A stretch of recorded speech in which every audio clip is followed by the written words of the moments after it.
Hey guys, and welcome back to our channel How to Guide.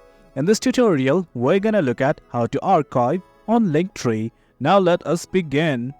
Do note that I have already logged into my account. In case you have not, do it right now. In case you don't know how to, worry not. We have created a tutorial regarding that as well. Now let's simply look at how to archive. Initially what you guys have to do is simply add a link. In my previous video, I had added this buy me a coffee link to my Linktree account. Now let's simply look at how to archive it. To do that, all you have to do is try to delete it. At the bottom right of each of this link, you will see the trash can icon. Click on it right now. Then it's gonna provide you with two options, whether you want to delete it or archive. So I'm simply gonna hit on archive right now. And guys, that's it. That's how you archive in Linktree.